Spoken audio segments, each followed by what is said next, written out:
else, because the ambassador is a public official from another government, we do have to call that a briefing, and then we'll have the actual hearing. It is a distinction without a difference. I want you to know that. So I want to welcome all of you today to this very important gathering, especially in light of the upcoming summit of NATO in Ankara. This is our second hearing, and I know my good friend Michael Rubin knows very well. We just had, and he was a very key witness on June 3rd, when we focused on human rights abuses being committed by Erdogan, and the fact that they have to be raised persistently, and hopefully effectively. He is really getting worse, not better. There's no, the glide slope is in the wrong direction. So I do want to welcome Evangelos Sava, who's the ambassador of the Republic of Cyprus to the United States and has been in that position since July of 2023. He previously served as ambassador of Cyprus to Finland with the parallel accreditations to Estonia. Before taking office in Washington, Ambassador Sava was political director at the Ministry of Foreign Affairs of the Republic of Cyprus, responsible for multilateral relations and security policy. Mr. Ambassador, welcome, and the floor is yours. And I yield to my good friend and colleague, Jim McGovern. We're co-chairs, of course. You want to withhold opening statements until after the? Yeah, that's okay. what I thought. Okay. Welcome.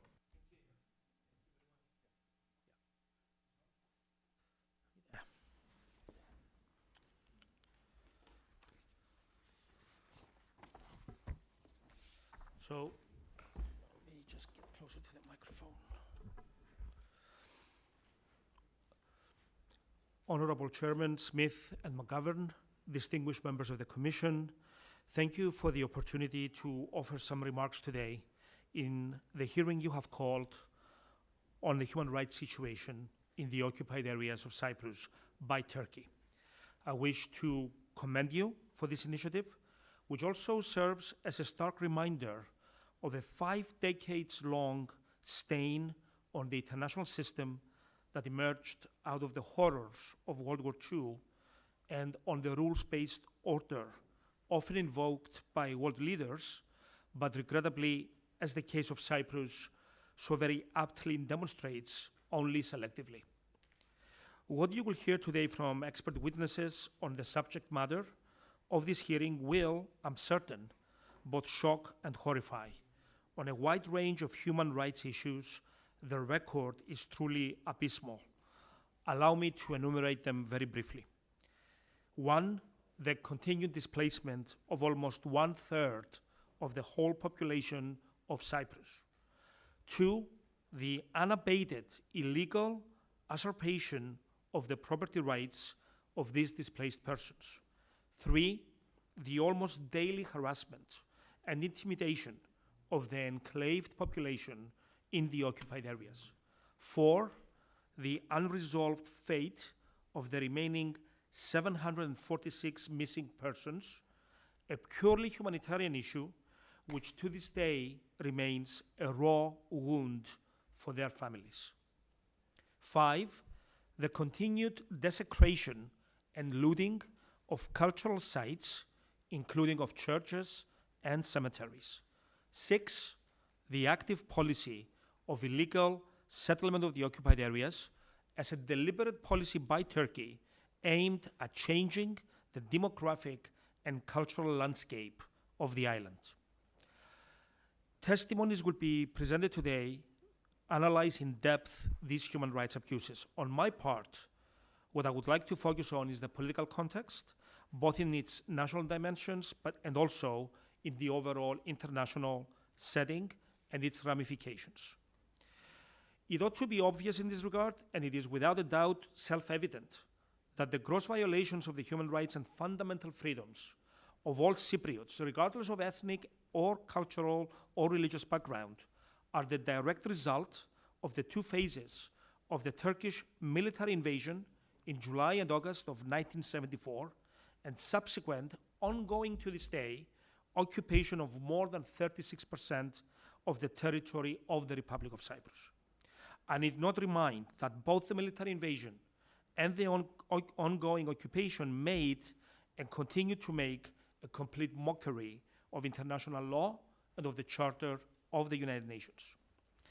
Over the 52 years that have elapsed since the invasion, successive Turkish governments have, on the one hand, solidified the stifling control of Ankara over every single aspect of human endeavor in the area that their armed forces occupy, while on the other, they have refused staunchly to heed the repeated calls of the international community, its will expressed through numerous UN Security Council resolutions for a settlement of the Cyprus question, and here I quote, which must be based on a state of Cyprus with a single sovereignty, single international personality, single citizenship, with its independence and territorial integrity safeguarded, and comprising two politically equal communities as described in the relevant Security Council resolutions in a bi-communal and bi-zonal federation, and that such a settlement must exclude union in whole or in part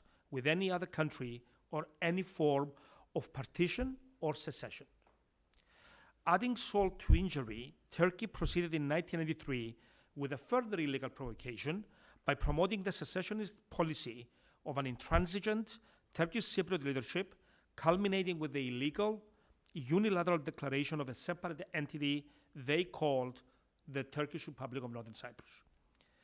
Indicative of the unequivocal and widespread rejection of this was the fact that the UN Security Council strongly condemned it, deploring its declaration, considering it legally invalid, calling for withdrawal, and calling upon all states to respect the sovereignty, independence, territorial integrity of the Republic of Cyprus and not to recognize any Cypriot state other than the Republic of Cyprus.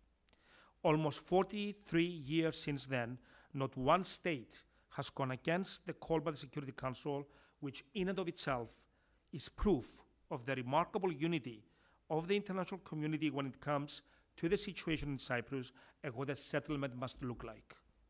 And yet, despite this very crystal clear position, Turkey refuses to budge from its dead-end policy of maintaining by military force the artificial division it brutally perpetrated in Cyprus, of continuing to advocate for recognition of the so-called tyranny, of denying the full enjoyment of all Cypriots' human rights, and absurdly, of not recognizing the Republic of Cyprus. I must here make special mention of the fact that successive United States administrations have remained committed over the years to the framework of the solution as laid out by the Security Council, and also to the policy of non-recognition of the illegal secessionist entity in the occupied areas of Cyprus. This steadfast principled position has been instrumental in properly addressing this long-standing issue, considering also the leading position of the United States globally, and of course, given its status as a permanent member of the Security Council. Honorable Chairman Smith and McGovern, distinguished members of the Commission, the NATO alliance will be gathering for a summit in Ankara in a few days with the President of Turkey, evidently eager and determined to make a show of his purported leadership. It is therefore more pertinent than ever to recall that in the preamble of the North Atlantic Treaty itself, it is stated, and I quote, "The parties to this treaty reaffirm their faith in the purposes and principles of the Charter of the United Nations and their desire to live in peace with all peoples and all governments. They are determined to safeguard the freedom, common heritage, and civilization of their peoples, founded on the principles of democracy, individual liberty, and the rule of law." It is indisputable that the host of next week's NATO summit is in direct conflict with these very lofty ideals, which one would expect to be absolutely binding on all NATO countries, just as the Charter of the United Nations is binding itself on all its member states. I would like to conclude my remarks by underlining the fact that any and all human rights violations, wherever and whenever they may occur, are by definition a subversion of justice. A subversion of justice. The people of Cyprus have exhibited great perseverance in the face of this 52-year-long adversity, firm believers, evidently, in the maxim so eloquently articulated by Martin Luther King Jr., that the arc of the moral universe is long, but it bends towards justice. Until the tragic results of the Turkish invasion of 1974, until the continued occupation is overturned by settlement as prescribed by the Security Council, without foreign overlords, without troops or intervention rights, and in line with the rules-based international system and the values of the European Union, to which the whole of Cyprus belongs, until then, we will continue to strive towards that justice. Thank you. Mr. Ambassador, thank you so very much for your very eloquent, persuasive, and timely testimony today. It does help this commission, named after the great Tom Lantos. You know, I just known parenthetically that I travel with Tom Lantos all over the world, particularly the Soviet Union.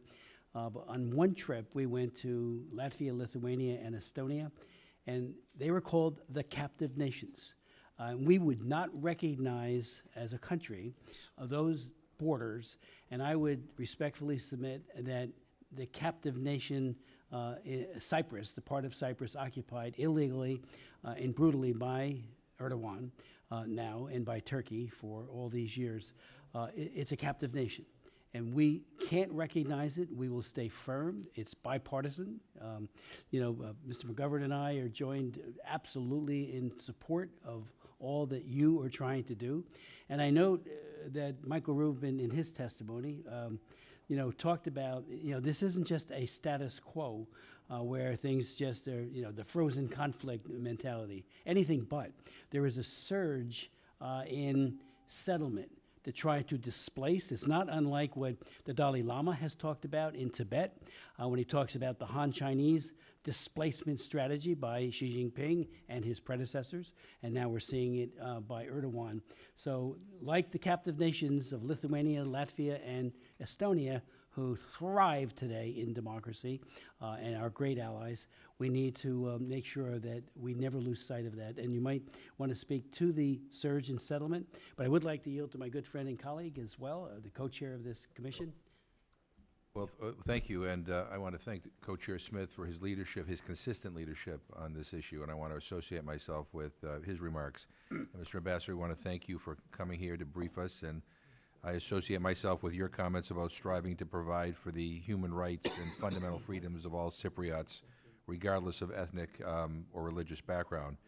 And as I'm going to say in my opening statement a little later, I refuse to accept that any dispute cannot be solved. As you said, U.S. administrations have been committed to the framework for a solution on a federation model as laid out in the UN Security Council resolutions. I hope our administration is supporting you in this effort. And in Cyprus, as elsewhere, we cannot reward aggression and should continue to refuse to recognize territory seized by force or coercion. And I'm glad that you said that Cyprus stands as a decades-long stain on the post-war international system and rules-based order that emerged out of the horrors of World War II, because that system, in my opinion, is worth protecting. But I worry it is under existential attack, including by some of my own government. The administration is withdrawn from dozens of international organizations, doesn't pay our UN dues, undermines the universality of human rights, and is squishy on NATO. So I believe America can best help the people of Cyprus by playing active and positive roles within the system rather than trashing it. And going aloneism isn't good for you or for your people, and it isn't good for our people. And lastly, I commend your government, a state party to the Rome Statute of the International Criminal Court, for its recent contribution to the Trust Fund for Victims. Your support to the cause of human rights is so needed. And again, thank you for being here. Thank you for keeping us updated. And again, I thank the co-chair for his leadership on this issue. I yield back. Thank you so much. To react to your comments, first of all, about the illegal settlement, that's been a policy that Turkey has been following almost one day, literally, after the invasion in 1974. This was a deliberate policy. There have been waves of it. Over the years, we calculate the illegal settlers to be well over 250, 300,000 people who have colonized, if you permit the term, the occupied territory of the Republic of Cyprus. Let me remind that this is a crime of war. The illegal colonization of occupied territories is considered a crime of war. It is an issue that is at the heart of any negotiation seeking the elusive goal of reunifying my country peacefully, and hopefully we will get there. But let me also say that the colonization policy that Turkey has had in place over the years also affects, one would even say in a more direct manner on a daily basis, the Turkish Cypriots themselves. So their human rights are violated because they are forced in the territory that Turkey occupies to coexist with people who have been brought illegally, who have nothing in common with the Turkish Cypriots. And this is something that we feel and we see on a daily basis, and we hear from the Turkish Cypriot citizens of the Republic of Cyprus that it affects them in a very negative way. As regards your comments, I would like to say thank you so much. I appreciate tremendously the the bipartisan commitment. Both sides of the aisle have always been very correct in dealing with the problem of Cyprus and what needs to be done to reunify. We are also very firm believers, as you mentioned, to the international system that emerged out of World War II. The United Nations is indispensable. We need to work to make it better, not to get into any discussions about other options. That would be catastrophic. And as a small country, human rights and the respect of human rights is at the forefront of our policy. And indicative of this, let me also mention that Cyprus currently is, for the first time in its history, a member of the Human Rights Committee of the UN in Geneva, an achievement that we were very proud of to become members for the first time in 2024. And we will continue to be active worldwide, not just for the human rights of Cypriots, but for the policy of human rights and the need to respect them everywhere in the world. Thank you. Thank you. Just if I could add with a question or two. Yes. Thank you for pointing out, as you put it, the truly disgraceful human rights record of the Turkish government and Erdogan in particular. The 6 points that you make are, I mean, thank you for that. That's right to the point. Maybe you could just give some insight into the daily harassment and intimidation of the enclave population, as you point out. And secondly, what does that look like? And the 746 missing persons, you know, one of the things that is important in all conflicts, and this was an invasion, a brutal invasion by Turkey. And I remember working in the Balkans for so long. We were always working hard. I chaired the Helsinki Commission for decades. Mark was our chief of staff, and we were always looking to try to get to the missing persons. Even if they were buried, we want to find out where they were. If they're in mass graves, we want to find that out. Is there any progress being made on the missing 746? Yep. So let me start by on the issue of the enclave, the truly humanitarian tragedy. In the aftermath of the invasion in 1974, 20,000 Greek Cypriots remained behind the artificial division line that was created by the military force. Now, on the basis of an agreement in 1975 between the two communities, it was agreed that the enclaved population of Greek Cypriots in the northern occupied part would continue to be able to live there with their rights guaranteed and no kind of any intervention by the occupation authorities to circumvent those rights or to make life untenable for them over there. Now, indicative of what happened over the last 52 years is that out of these 20,000 people, and granted there were a lot of people who were old at the time and they came to the end of their natural lives, shall we say, but out of the 20,000 people who were there in 1974, after the invasion, right now we are talking about a couple of hundred. That's the remaining enclaved population in the occupied part. What happens to them on a daily basis?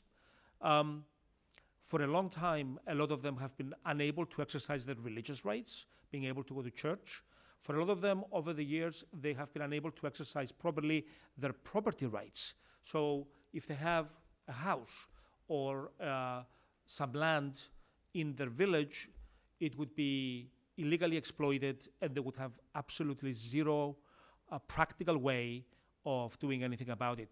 Part of the usurpation of properties, the illegal usurpation of properties, that is such a big issue also in the context of the recourse that we have taken in the Council of Europe in the human rights, in the European Court of Human Rights, is the property issue. And their rights being violated on a daily basis, also the enclaved is a big part of that discussion. So life is very difficult for them. It has been for a long time. We try very hard with the assistance of the United Nations peacekeeping force to make life as livable as possible on a daily basis, but it's a challenge, and it's a great credit to them that they have refused over the years to abandon their houses and their properties and their places where their families lived for centuries. As regards the issue of the missing, this is something very, very, very emotional. You're talking about a number of people whose fate has never been resolved. You are talking about families which for 52 years need closure, need to know what happened to their loved ones, need to know that this is what happened on that day, and finding conclusive proof that this is their brother, their father, their son, and this is how we have been able to ascertain exactly their fate. We are down to 746. The number used to be over 1,000, almost 1,700. Not a negligible number if you consider the overall population of Cyprus. We are now at this number, but there are two problems here. One being that the families are getting older, and they need to know themselves before the end of their natural lives what happened to their loved ones. And number two, we know for a fact that there are mass graves in the occupied areas which Turkey, not the Turkish Cypriots, but Turkey itself as the country, has evidence and has information about these mass graves. In cases, we know that in some cases, these mass graves were included in military installations in the occupied territories so that nobody would have access to them, because only the Turkish military controls who gets in or who gets out. Every time we try through the relevant commission which is in place for this issue, the CMP, the Committee on the Missing Persons, Turkey refuses to cooperate. And it's really crucial to also mention that of the 746, we still have five persons who are American citizens. And in the case of at least one, we have strong information about where the remains are, and the family is actively lobbying here as well. We are also lobbying as well so that Turkey gives access to the areas where there is credible information, so that the Committee on the Missing Persons can go and do its job. This is a particular stain on Turkey, not allowing people to finally have closure on the fate of the loved ones. It's a humanitarian issue. It doesn't have anything to do with the negotiations to reunify. It doesn't have anything to do with politics, and it shouldn't.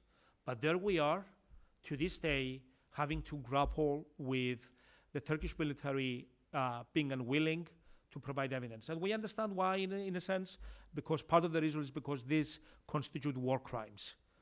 These constitute war crimes. We're talking about concrete evidence of mass killings and then mass graves. So they want to avoid the responsibility, and we call always on our interlocutors, whether it's the administration or whether it's here in Congress, to don't forget this issue and to exercise any kind of leverage, any kind of influence they may have with Turkish authorities. You know, there is a parallel with what Milosevic did with Srebrenica, and I was actually in Srebrenica with Haris Selajik, the president, for a reinternment from the mass graves that had been killed in a genocide. Our next hearing, it might be advisable, we could do a hearing on that. Yes. And invite the Turkish ambassador to come. When I did a hearing on Armenia and the genocide, which they continue to say didn't happen, which is absolutely ridiculous. They need to be like Konrad Adenauer when he said, yes, there was a Holocaust, and the Nazis did do horrible things. But this culture of denial is absurd and brings nothing but dishonor to Erdogan and the rest of the gang there in Ankara. So I think we'll do a hearing on the whole idea of these mass graves, these crimes against humanity. There is no statute of limitations on any of that. You know, delay is delay. We just need to refocus, and maybe you might be available for that hearing as well. But we will invite the ambassador. We would be grateful Turkey. if that materialized, and We'll I do would it. say that We'll do it. I would humbly encourage the Commission to invite families. Yeah, that's a great idea. To invite families to give testimony. I can tell you that at least one person that I mentioned before, the daughter of an American citizen who we know was executed. There is credible evidence that he was executed. This was a World War II veteran, a Marine, who, upon the Turkish military forces entering his village, put up the American flag on the porch of his house. But the Turkish troops did not pay any attention to it. His daughter is very eloquent and has been advocating for this issue for many years. And should the Commission decide to call a hearing on this, I would strongly encourage and inviting her as a We'll do it. witness. Thank you. It's a great you. idea to bring in the families. Families. Because when you meet the families, when I met the families in Srebrenica and in other mass grave areas throughout the world, but especially during the Balkan Wars, I was moved to tears. I couldn't believe how Makes a world of difference to horrible hear it them. was. Yes. And, but we'll do it. We'll do Thank it. you. And Thank you, we'll Mr. work out a time. And again, we'll invite the Turkish government to be here as well. Thank you.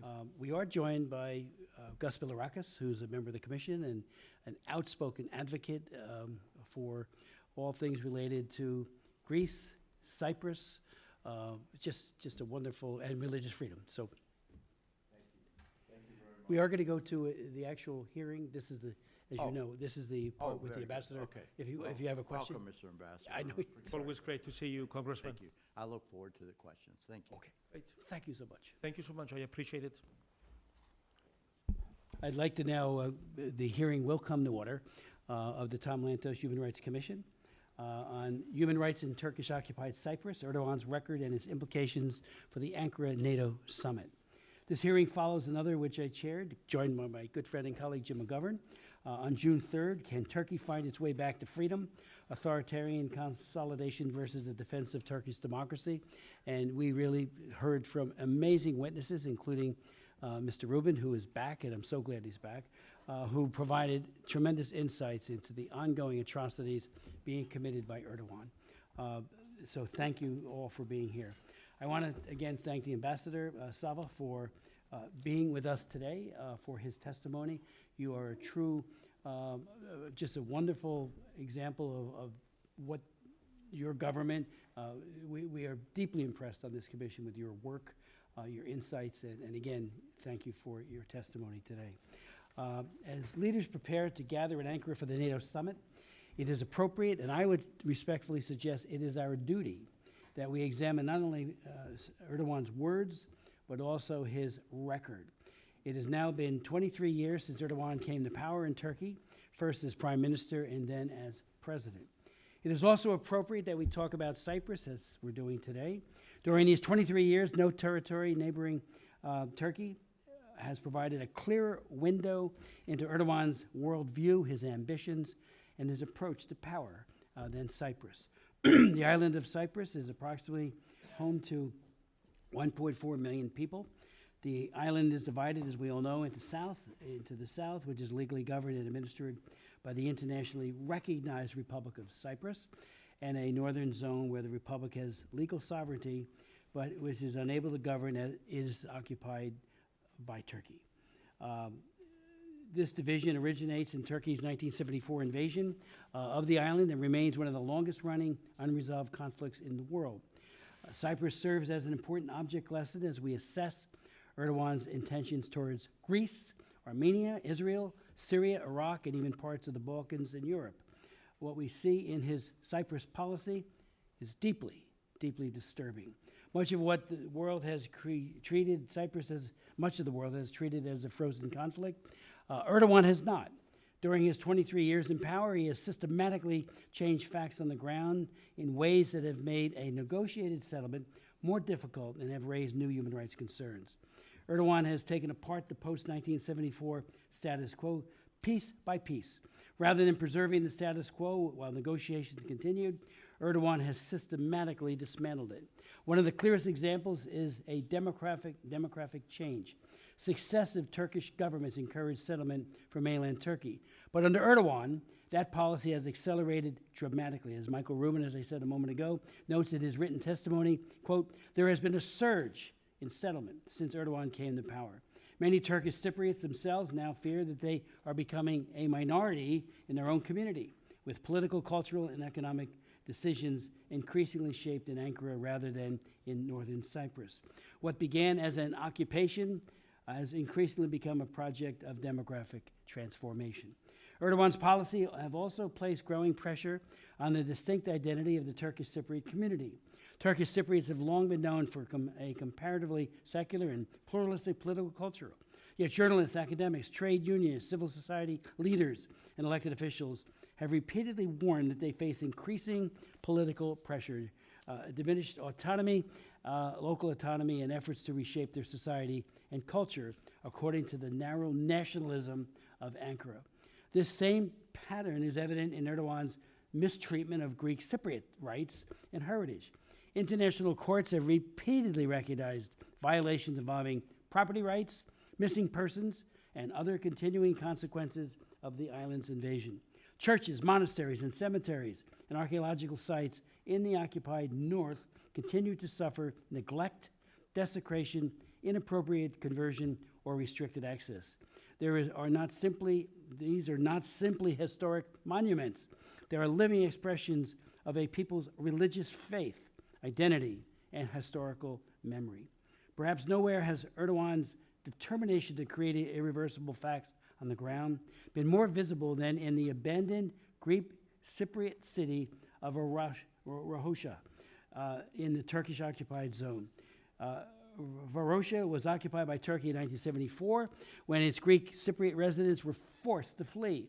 For decades, the city remained sealed off and untouched because the international community understood that its lawful inhabitants, now new settlers or developers, must one day return.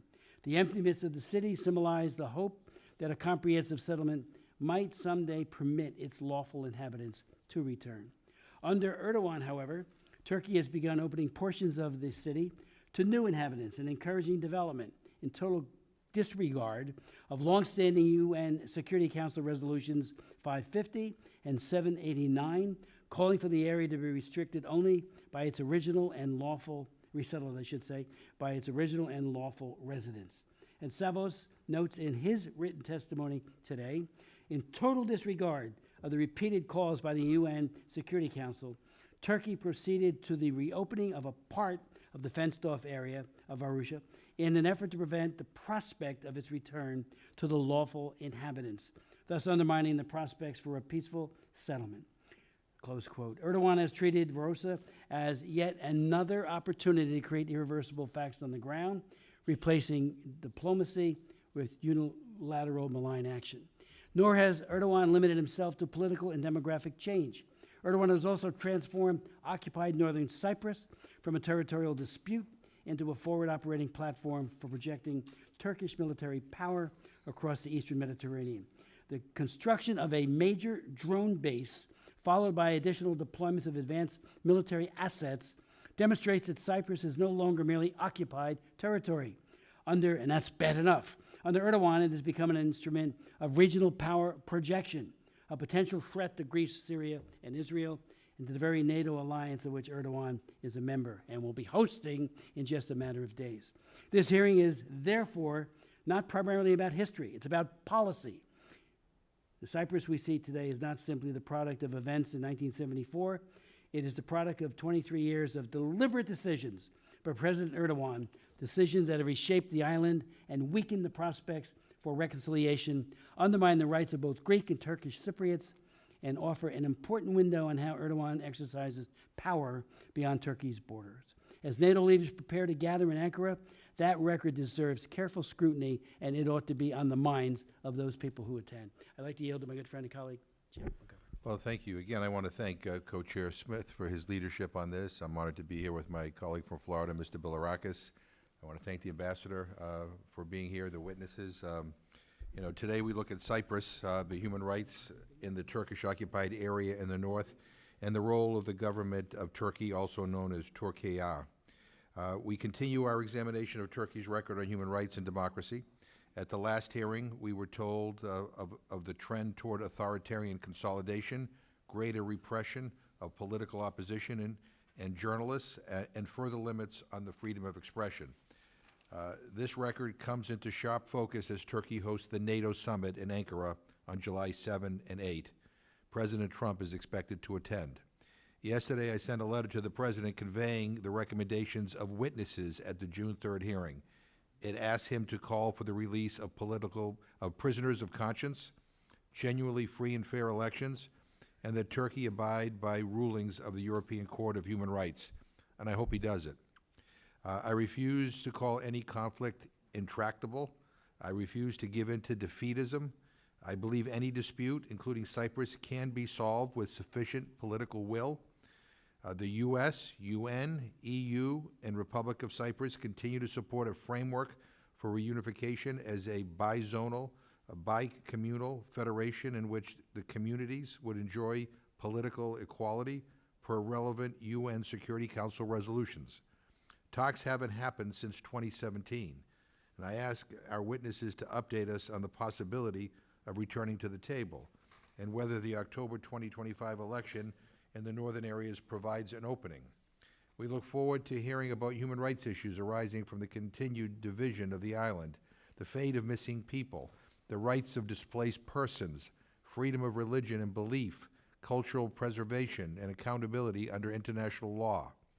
Greek Cypriots have raised objections to access restrictions on religious sites in the north and concerns over the desecration and repurposing of these sites and places of cultural heritage.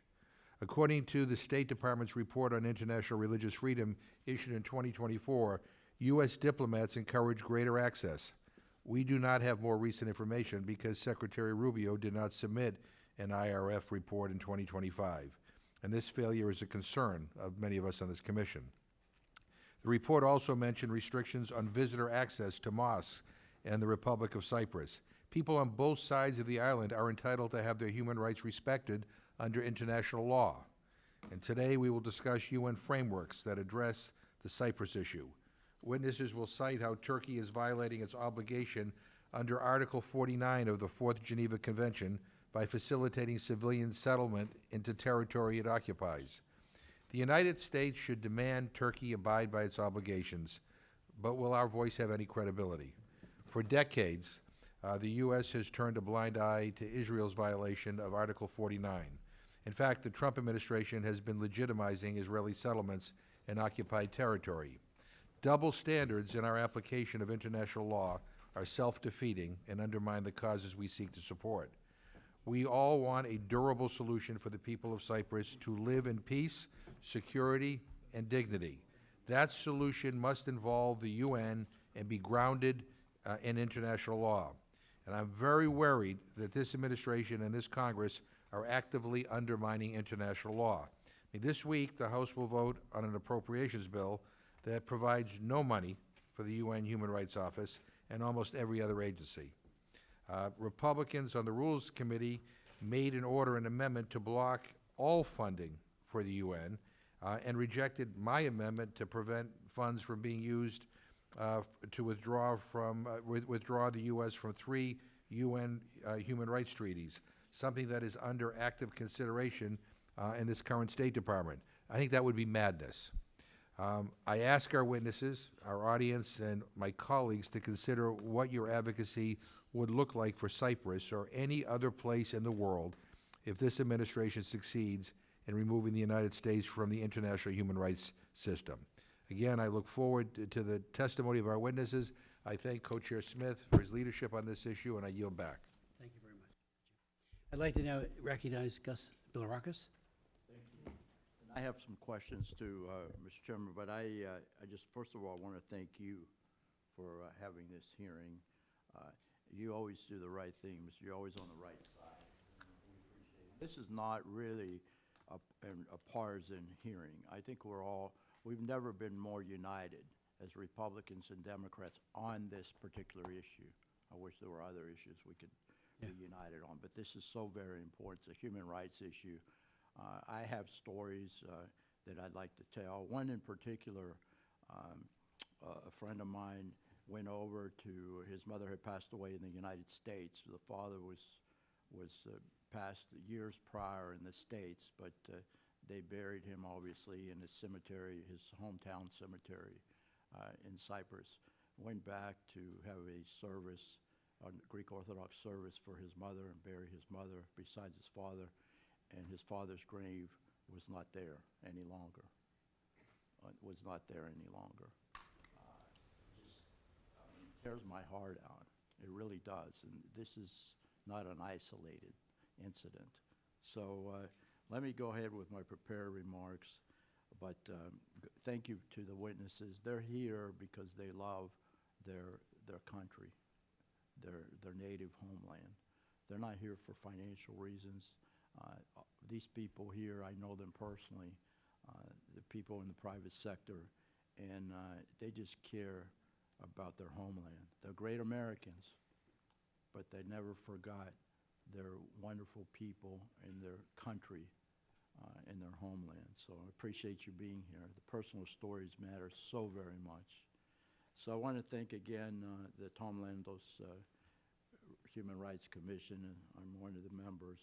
And of course, Chris Smith and Mr. McGovern has been so good on these issues over the years. And my good friend here, we chair the Hellenic Israel Alliance together. And we're all together united to protect these wonderful allies of ours in the Eastern Mediterranean.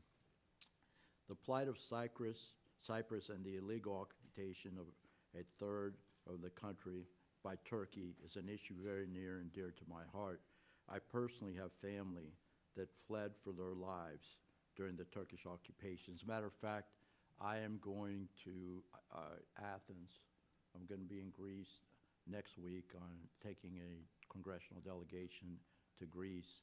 But I'm going to meet with my family, my Cypriot family in Athens, to have them share the personal stories with me. And I haven't had an opportunity to meet them in many, many years, but I want to spend some time with them because it gives me the ammunition I need to fight for freedom, unity, for this wonderful, wonderful nation of Cyprus. They lost everything, folks, everything. Very successful people, wonderful people, and they had a great name in their homeland.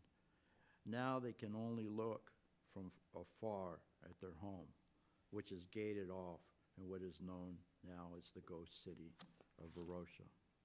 So the first question is for, and I believe we can ask questions now, or? Okay, opening, and I'll ask questions. Thank you very much for giving me the opportunity. God bless each and every one of you for being here. We will succeed. We're never going to give up. Thank you.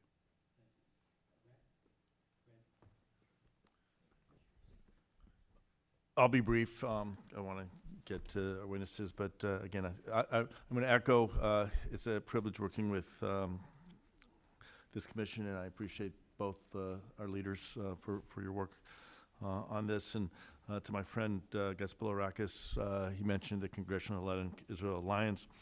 We are partners on the Eastern Mediterranean Gateway Act, the Turkey Diplomatic Realignment Act, and most recently a letter regarding Turkey's Blue Homeland Doctrine. I think we share, if not necessarily the same stories, the same commitment to finding a path forward and a path to peace. And Cyprus is a crucial ally in finding the path forward. Focusing on justice is key. So I look forward to our conversation. I yield back.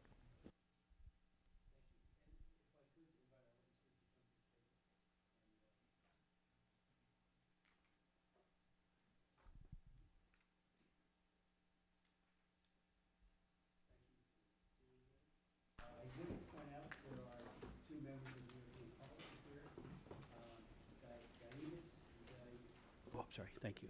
There are 2 members of the European Parliament, at least here, maybe more, but one is the Cyprus MEP, Guy Addis, thank you for being here, and also Nicholas Bay, who is the French MEP as well. Thank you for joining us at this hearing. Now to introduce our very distinguished witnesses, beginning first with Michael Rubin, who is Director of Policy Analysis at the Middle East Forum and the editor of the daily Middle East Forum Observer. He is the author of 6 books on international affairs, several dozen book chapters, and more than 3,000 published opinion essays and articles. He testified before the U.S. Congress more than 24 times, so we all really look forward to his words of wisdom, particularly on the Middle East. He, on our June 3rd hearing, provided very, very incisive testimony. We then will hear from my good friend, who is from my district. It's Savos Savikos. Savos has been a leader for decades on all of these issues. He was born in Cyprus. He immigrated to the United States in 1982. He has served as president of the Cyprus Federation of America, the supreme president of AHEPA, chairman of the Justice for Cyprus Committee, and currently serves on the AHEPA Board of Trustees and the International Coordinating Committee for Justice for Cyprus. And we have talked about this, and I thank him for, encouraging us to do this hearing. He again, for years, I have counted on his counsel and wisdom, and I'm looking forward to your testimony today, Savas. And then we'll hear from Sinan Sidi, I hope I got that right, who is a senior fellow at the Foundation for the Defense of Democracies, where he's director of the Turkey program.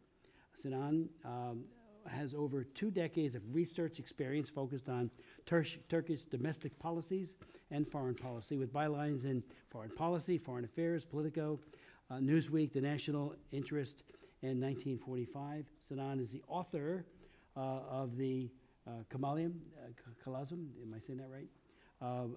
In Turkish politics, the Republican People's Party, Secularism and Nationalism, which was published in 2009. So, Michael, I'd like to yield to you and then to our distinguished witnesses.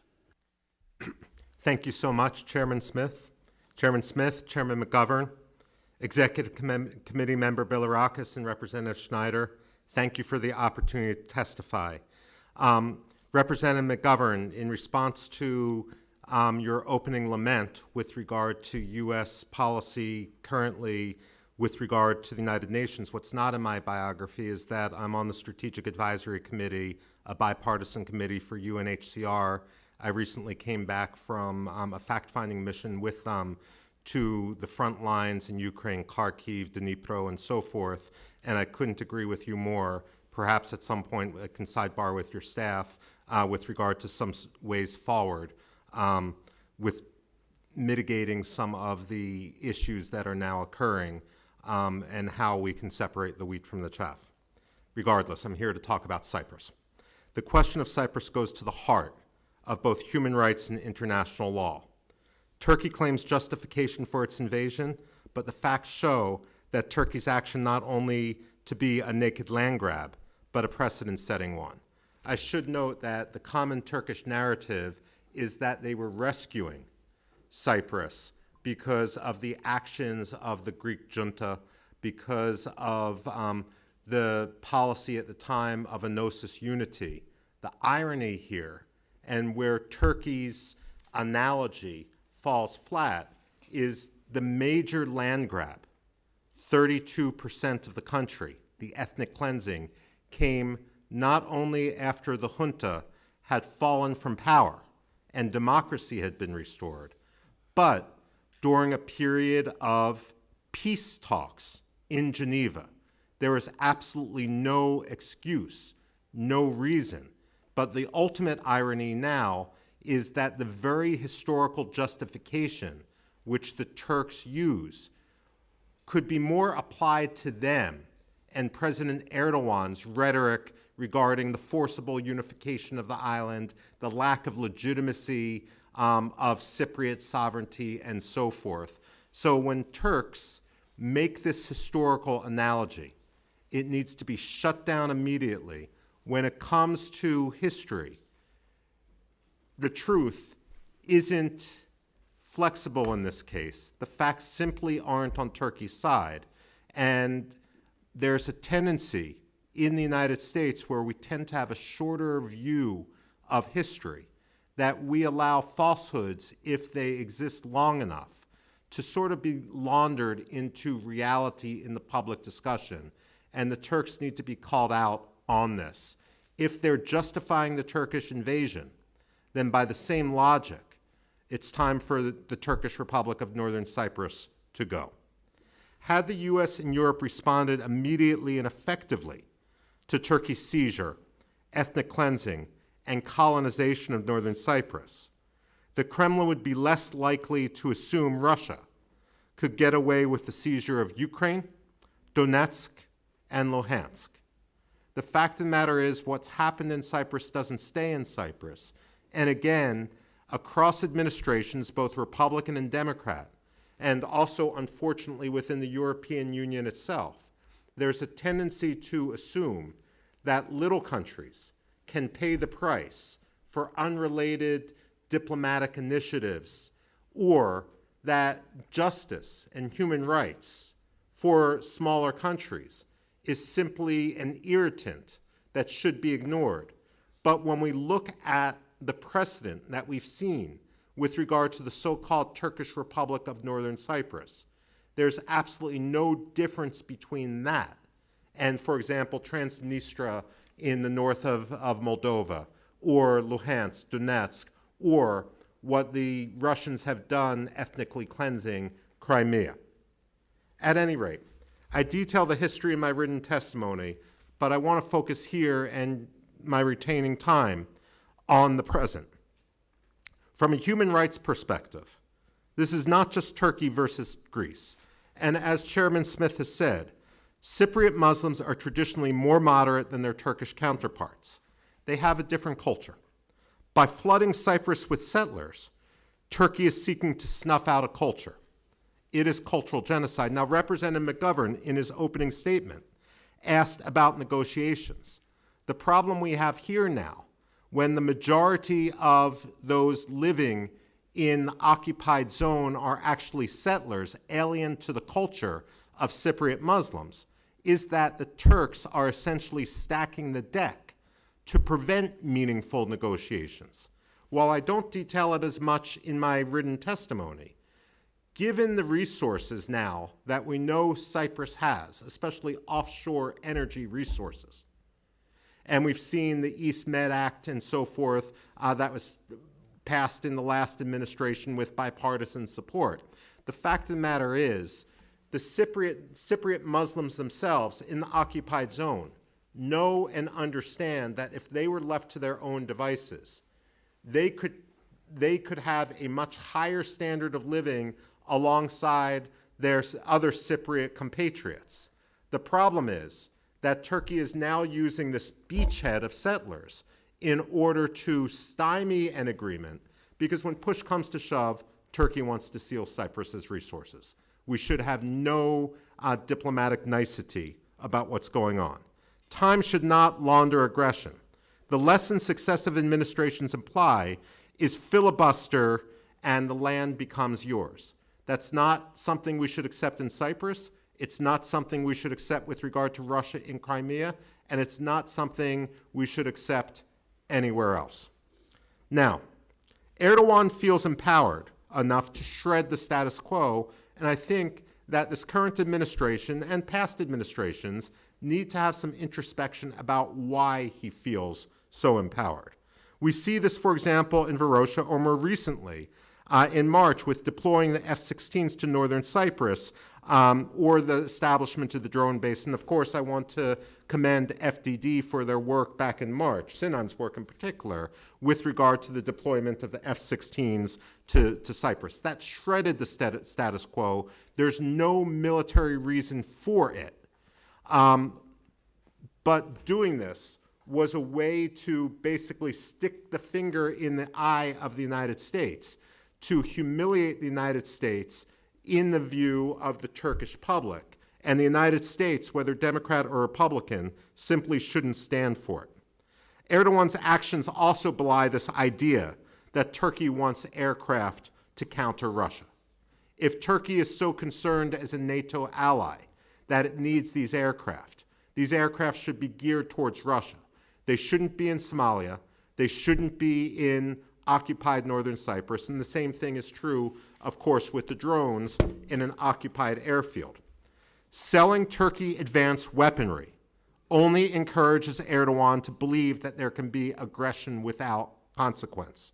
Selling advanced engines is further counterproductive because Turkey is now open about its desire to develop its own aircraft. Turkey seeks advanced engines not to supply its planes, but to reverse engineer American products so outside forces can no longer stymie or limit Turkish aggression. Back before the House Foreign Affairs Committee, I believe in the year 2010 or 2011, I had warned about the Obama administration and its desire to provide drones at the time to Turkey, warning that there could be reverse engineering of those drones. We've seen what has happened, and the problem is not only the theft of American intellectual property, but Turkey has taken a destabilizing role in any number of countries. And once the United States allows that technology to leak, we lose our diplomatic leverage, and we actually encourage adversaries to undermine American interests, be it in Africa, be it in Asia, be it in Europe, or anywhere else. Now, it's not, providing military tech to Turkey is akin to providing it to China, period. Whether Turkey is a NATO ally or not is irrelevant. In fact, Turkey uses its NATO status in order to shirk its responsibility and its actions with regard to the theft of intellectual property. Now, northern Cyprus has also become a money laundering and terror finance hub. Its casinos and universities fund terrorism and facilitate human trafficking. It proposes a clear and growing danger to the United States. Simply put, the United States should link Turkey's inclusion on the Financial Action Task Force blacklist with its behavior in northern Cyprus. And while there can be complaints that Turkey is an ally, so how could we recommend it for FATF blacklisting? I believe, Chairman Smith, we've talked about this before with regard to human trafficking and other issues with the listing as Tier 2, Tier 3 countries for both Israel and South Korea, which you were very involved in. And you know what those two countries did? They worked with the United States behind the scenes to get off the list. When we have these diplomatic tools, and this is important for both Democratic administrations and Republican administrations, these diplomatic tools are most effective when they are approached objectively rather than subjectively. If we allow pet countries to have an excuse not to abide, then what we do is not only relieve pressure on one offender, but we allow every other country which is designated to suggest that their designation is just subjective and without meaning. We abandon our moral clarity. So what should U.S. policy now do? Between 1940 and 1942, the U.S. recognized Vichy France. It was a mistake that the United States should not repeat. The State Department should stop ascribing any legitimacy to the Turkish Republic of Northern Cyprus. And by this, I mean 2 points. The United States, whether it's a Democratic administration or a Republican administration, has instructed its diplomats not to refer to Northern Cyprus as occupied for fear of upsetting Turkey. I'm sorry, it is occupied. The earth is round, the sky is blue. We call an occupied portion of a European Union member occupied, period. And while we might be afraid that Turkey will have a temper tantrum, I point out, and through the good work of this committee, when it came to recognition of the Armenian genocide, not only by the Biden administration, but also all 50 states and the District of Columbia, so many people warned that Turkey would actually react negatively, undermine American interests, and so forth. And yet we see that Turkey is basically, and Erdogan is an empty suit in this. When push comes to shove, if we do what is right, he's not going to respond. And as a historian, the reason why it's so important to call a spade, to recognize a genocide as a genocide, is because if you don't delegitimize the ideology, it festers. Germany did the right thing after World War II. I spent a lot of time in the Democratic Republic of Congo, and the reason why Eastern DRC is as unstable as it is, because the Hutu genocidaires who continue to fester in some of the camps in Eastern DRC have never had their ideology delegitimized. Now, this also means that there should be, in practice, no visas for so-called Turkish Republic of Northern Cyprus officials unless given on Republic of Cyprus passports. Now, we all know at the annual United Nations General Assembly senior meetings and so forth in September, when all the heads of state come, others come as well. Look, last year I met with Aydar Zubaydi, the president of southern Yemen, who of course wasn't recognized. And I've met with others there at these meetings. But when Aydar Zubaydi comes, he comes on a Yemeni passport. When the president of the Turkish Republic of Northern Cyprus comes, why is the U.S. Embassy issuing him a visa on a Turkish passport? If he wants to get a Republic of Cyprus passport, he can. But that should be our policy across administrations. Likewise, why is there a Turkish Republic of Northern Cyprus office opened on K Street right now? And in many different European cities as well. I would go further. Choosing Northern Cyprus as a vacation destination is no different than choosing Russia-occupied Crimea. Anyone who fails that moral choice and funds a criminal regime, and I revert to the money laundering and so forth, the terror finance that goes on in the occupied zone, should be subject to extra review, if not visa bans, into the United States. I would say that, look, I know many Europeans, and I'm almost done, many Europeans who have visited Iran or Iraq for innocent reasons, and they have extra scrutiny, perhaps unfairly at times, when they come to the United States. I would take a much harder line for those who thought it was a good deal simply to fund an occupation regime because they want a beach vacation that's 100 euros cheaper. Finally, the United States should support the return of the Akrotiri and Dhekelia sovereign base areas to Cypriot sovereignty. It's hard to advocate for the end to Turkish occupation when Britain retains its imperial footprint on the island. Now, there's a history here, and I recognize that, and I'm only talking about 3% of the island. In 1960, if the Cypriots wanted their independence, they had to acquiesce to this. But it's one thing when the British commit to defending Cypriot sovereignty. But we saw that in 1974 they didn't. And with Brexit, we also see that the British, forget this talk of from 1968, 1970, east of the Suez Canal. We're now talking about the British not projecting force east of Gibraltar or even east of Calais. And the fact of the matter is that there is no reason for the British to have that base there.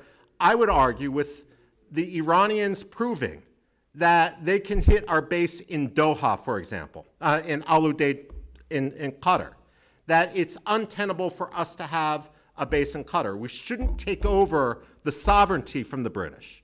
We should lease the base fairly, return all those areas that don't have military value, and we can help better defend the Eastern Mediterranean and also put a line in the sand to Turkey so that they understand that aggression won't pay. The best diplomacy is bipartisan, rooted in moral clarity and respect for human rights, and backed when necessary by force. It's time to make ending Turkey's illegal occupation of Cyprus, and for that matter, portions of Syria and Iraq, core components of U.S. foreign policy. And with that, I thank the Commission. Mr. Rubin, thank you so very much for your testimony and your very, very incisive remarks. Mr. Savas? Thank you, Chairman Chris Smith, Chairman McGovern, Congressman, my good friend Gas Bilirakis, Congressman Schneider. Thank you for giving me the opportunity today to testify on the human rights situation in the Turkish-occupied part of Cyprus and its broader implications in the Eastern Mediterranean at the time when everything is so volatile.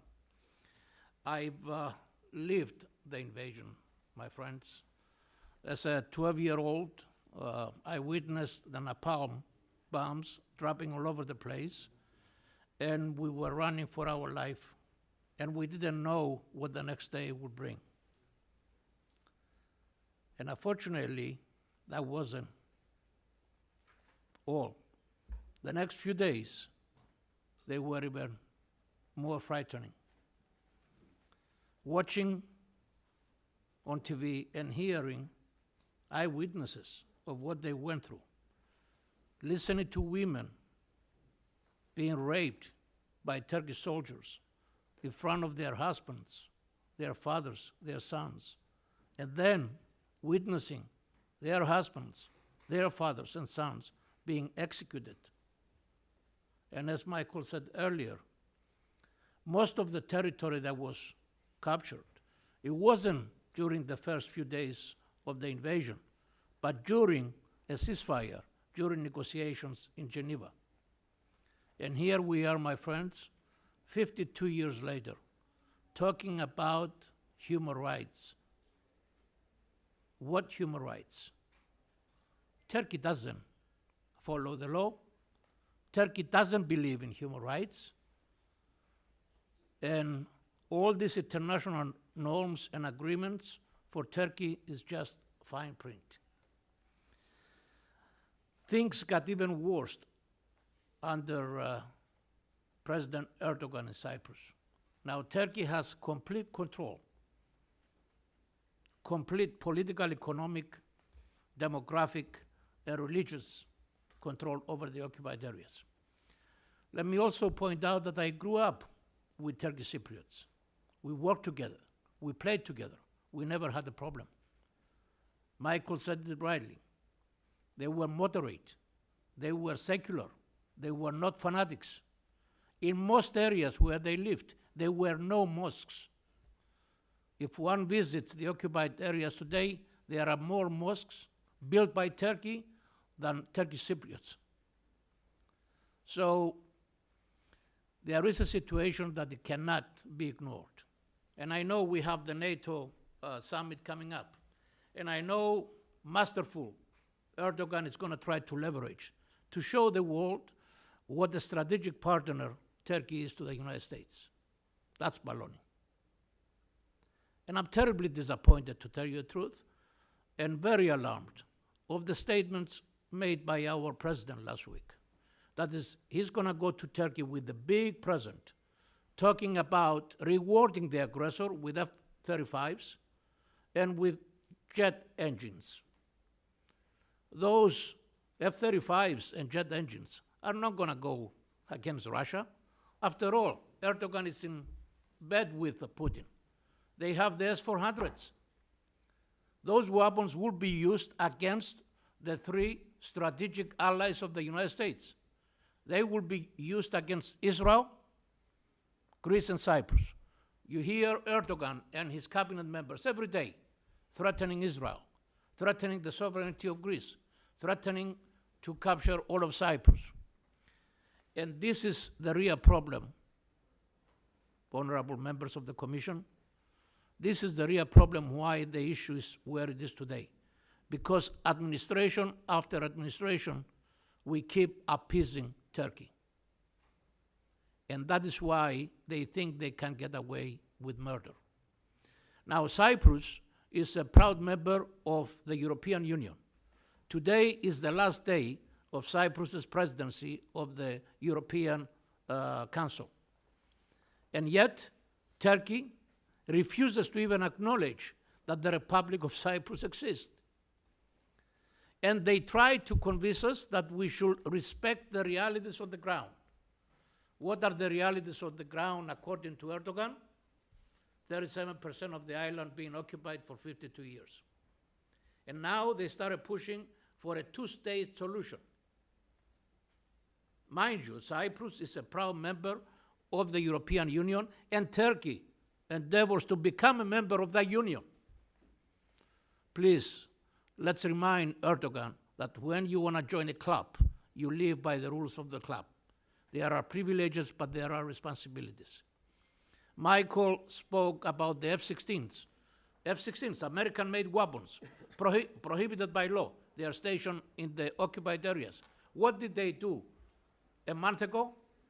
They tried to intercept and harass the planes carrying the ministers of defense of Greece, Holland, and Italy, I believe. Where is the outrage by our administration? Now we live at a time where everything in the occupied areas has been destroyed. Congressman Smith, my proud representative, knows very well. Over 500 churches, my friends, have been destroyed. Monasteries have been destroyed. If you were to be parachuted in the occupied areas today, you will never think that 3,500 years of history are extinct. Not even a name of a Greek village is identified. And you see, this is a pattern. This is a pattern. It's not something new. The ambassador spoke about the enclaved. Yes, they were 20,000 that refused to kneel, refused to surrender, and refused to leave. And there was an agreement in 1975 that they would be guaranteed basic human rights and the right to education. Well, if you believe that Turkey will live by an agreement, you're mistaken. First, they closed all the schools. Then they were not allowing any teachers to go into the occupied areas. There were a couple of schools, primary schools. And after the kids graduated and there was a need for secondary education, they had to leave and go into the free areas. But they were prohibited from going back. And that's why their families followed them one by one. And today we have somewhere between 200 and 300 living in the occupied areas, most of them elderly. So we're talking about human rights of the refugees. They left with the clothes they had on their back. Their property rights are gone. Their descendants' rights are gone. About 4 months ago, 3 elderly couples went to visit the houses they were born in. Well, they were arrested, okay, for trespassing. Mind you, to go visit your own home and be arrested. They spent 3 months in jail. This is what we're talking about. So as we come here to talk about human rights, we must remember that this is a trend. Because what's happening in Turkey, it's happening in the occupied areas.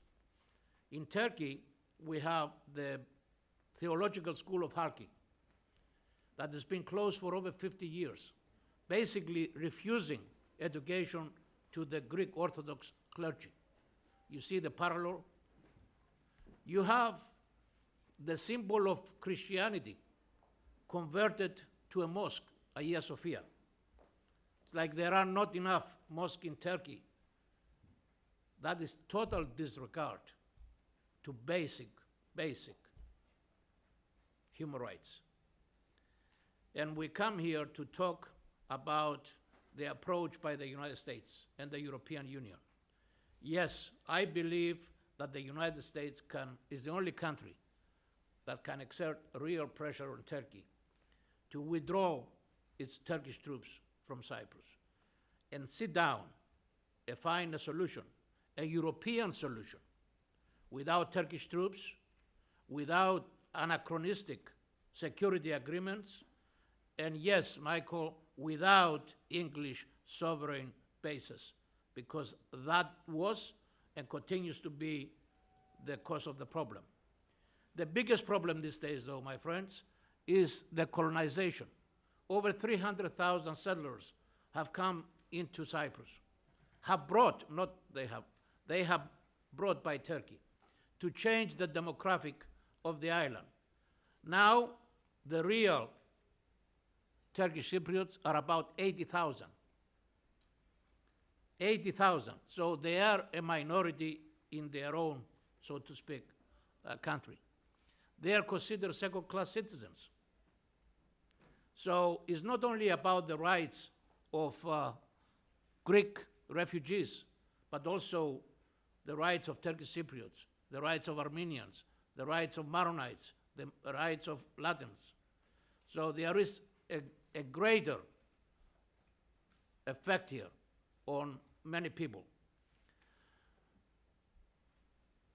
I think we have an opportunity with the new developments in the Eastern Mediterranean and the new relationship between the United States, Greece, Cyprus, and Israel.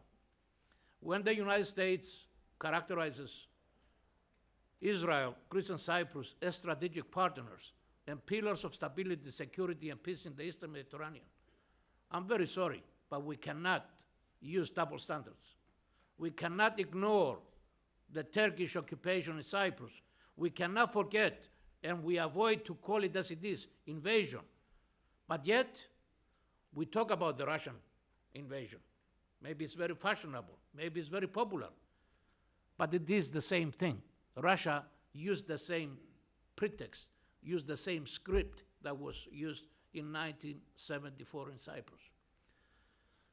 Turkey is the only country, is the only NATO member that has not applied any sanctions on Russia. But yet, all the oligarchs, all the rich and famous, where are they? They are in Constantinople, also known as Istanbul. So there is an opportunity, and there are many, I will say, prospects coming up. There is a new effort, I think Congressman Schneider asked. There is a new effort by the Secretary General, as we speak, to bring the parties together, to see if it's possible to have a solution. We have come very, very close in the past, but the sticky points are the Turkish troops, the anachronistic security agreements, and the settlers. So if Europe decides to use the carrots, but also use the stick, the same thing with the United States, I think there are better days coming for Cyprus. After all, Cyprus right now is one of the most strategic places on earth. One of the most strategic places on earth. And especially with everything that is happening in the Middle East, across from Cyprus, the United States found a reliable, credible, and loyal ally in Cyprus. And it is to the best interest of the United States to push for a lasting solution. Unfortunately, my friends, the solution is not going to be just, but it better be viable and it better be functional. Otherwise, paralysis will follow, and then the dissolution of the Republic of Cyprus with catastrophic consequences. I thank you for your time. We will continue to push. Mr. Chairman, it is a mission of my life to do whatever I can to bring about the liberation of Cyprus. Thank you. Thank you very much, Savas. Cyprus and all of these issues has no better advocate than you. You have done this for decades. Your strength, your power, and your eloquence and your knowledge is just so helpful to this commission and to the Congress at large to hear and follow your wisdom. Brad, do you have to go? Can I add something very quickly? You have to go. Yes. That just came up. The reopening of the theological school of Halki. Even President Trump put pressure on Erdogan, and he promised to look into it. As I said, it's the only theological school that belongs to the Patriarchate. Now there is a new effort by Erdogan, not only to give it back to the Patriarchate, so it operates as a theological school, educating the clergy, but it now tries to take it away and make it part of a Turkish institution. It's a detail that shows, again, the pattern of how Erdogan operates. Thank you. Thank you so very much. Sinan?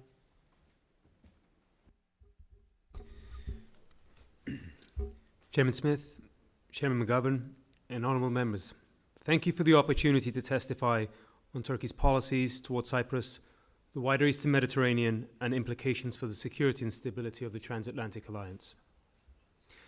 As a political scientist and policy analyst, I have studied and taught modern Turkish politics since 2002 in Turkey, the United States, and the United Kingdom. I witnessed Recep Tayyip Erdogan and his Justice and Development Party come to power in November 2002, and I have followed his trajectory ever since.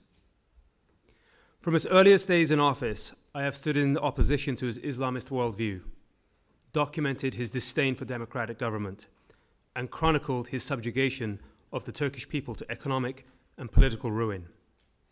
Turks today are measurably worse off under Erdogan than at any other point in the Republic of Turkey's history.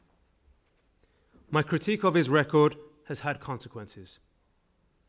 The Turkish government has banned my social media accounts by court order, declared me a traitor, and branded me a member of the Islamist Fethullah Gülen cult, with which Erdogan was once an ally of. For my part, I am as proud a Turk as I am of being a British and American citizen. I was raised in a secular, progressive family. I am the son of an Air Force pilot and an award-winning, internationally renowned artist mother.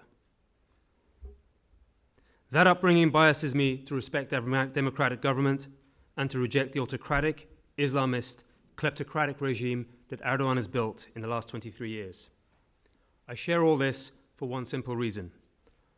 I am not anti-Turkey, but I am anti-Erdogan.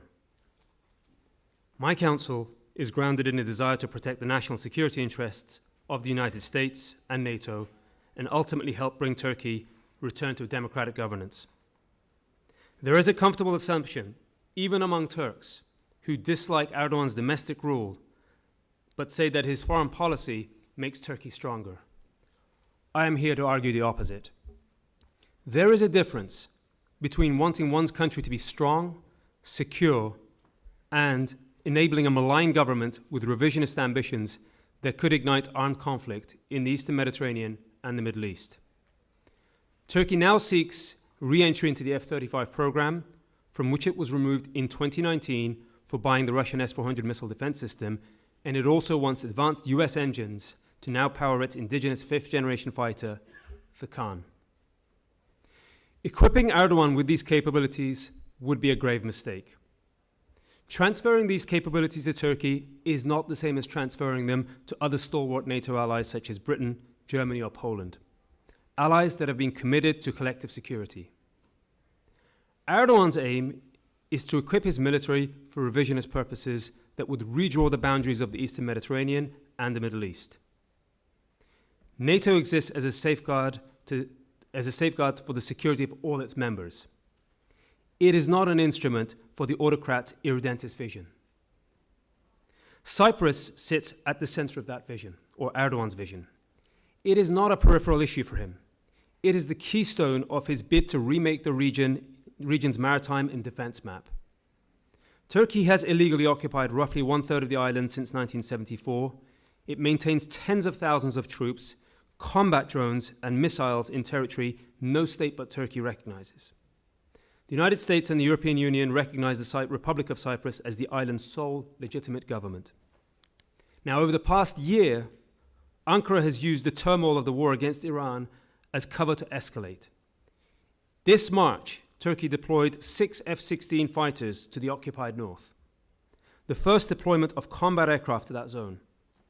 Those F-16s were acquired through US foreign military sales and are subject to ITAR end-use agreements.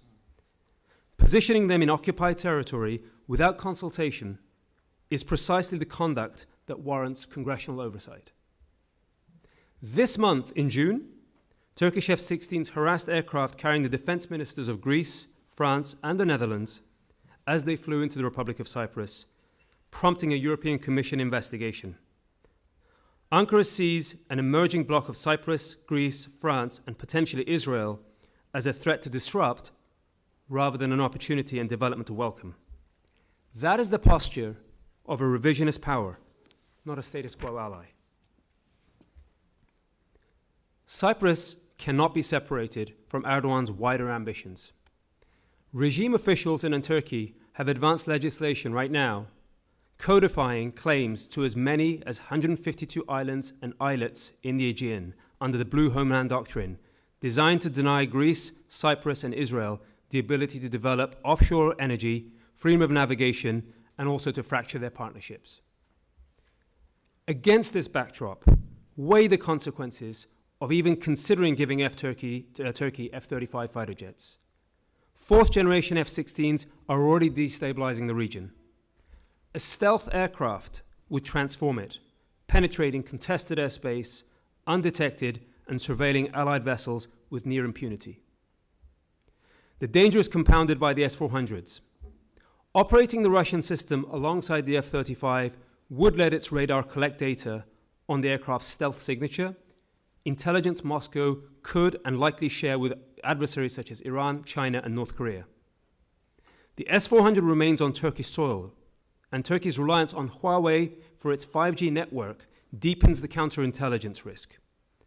Placing the world's most advanced fighter, our crown jewel, the F-35, in such hands would not strengthen the NATO alliance. Now, at the NATO Summit Turkey hosts next week, Erdogan will present himself as a strong Western ally and a bulwark against Vladimir Putin. That is a marketing campaign, not a statement of intent. His true priority is and has been strategic autonomy, independence from the West that is sufficient to pursue his own revisionist goals without further constraint. The evidence here is in plain sight. In the days before this hearing, the administration informed Congress it intends to proceed with more than $700 million in General Electric F-110 engines for the Khan fighter, overriding a hold placed by Representative Meeks, who objected that lawmakers were never properly briefed on the sale or on Turkey's continued possession of the S-400 system. That engine is the single most enabler of the Khan fighter, and Ankara is openly presenting the sale as a first step back towards the F-35. Two legal frameworks stand to prevent that and should remain in place. CATA sanctions imposed after the S-400 purchase in 2019, and Section 1245 of the FY 2020 NDAA, which bars F-35 transfers until the S-400 and its personnel are removed. Ankara has offered no such commitment, no concession on the S-400s, no change in its sheltering of terrorist entities like Hamas, no reduction in its hostility towards Israel and other allied parties. But Erdogan's revisionism extends well beyond maritime boundaries. His government provides material support and political sanctuary to Hamas. Turkish officials, notably, have recently hosted and have continuously hosted Hamas leaders in Istanbul and Ankara, and that haven has fueled terror operations reaching all the way to the West Bank. Since October 7, Erdogan has intensified his advocacy, calling Hamas not a terrorist organization, but a liberation movement. He is the only leader of a NATO country to openly embrace and champion a terrorist entity such as Hamas. As recently as this March, Turkey's intelligence chief hosted Hamas's senior leadership, and US Treasury has repeatedly sanctioned Turkish entities for channeling funds to the group. Turkey also serves as a wider base to the Muslim Brotherhood network. It condemned US strikes on the Iranian regime. It has played a central role in transferring Iranian weapons to Sudan and runs the Sadat paramilitary network, a Turkish equivalent of Russia's Wagner Group. These behaviors have led analysts to ask whether Turkey is becoming the new Iran, a NATO member whose challenge to the West and its interests must be confronted, not wished away. This external conduct is the projection of Turkey's own domestic system that has abandoned democratic rule under Erdogan. A June European Union Parliament report just published has condemned authoritarian rule in Turkey, citing the erosion of judicial independence, the persecution of the opposition, including the arrest of Istanbul Mayor İmamoğlu, and the dismantling of press freedoms. A regime that silences its own citizens cannot be expected to honor the borders or democratic norms of its neighbors. The NATO Ankara Summit should not become a platform that launders Erdogan's record. The United States retains significant leverage, and Congress has both the tools and the responsibility to use them. Before closing, let me just offer a few recommendations. First, use the NATO summit to insist publicly that Turkey recognize the sovereign boundaries of Cyprus and Greece and cease harassment of all Allied aircraft and maritime vessels. Second, preserve CAATSA sanctions and Section 1245 F-35 restrictions. No advanced weaponry should go to Turkey while it retains S-400 missiles, sustains record Russian energy imports, and shelters terrorist entities such as Hamas. 3.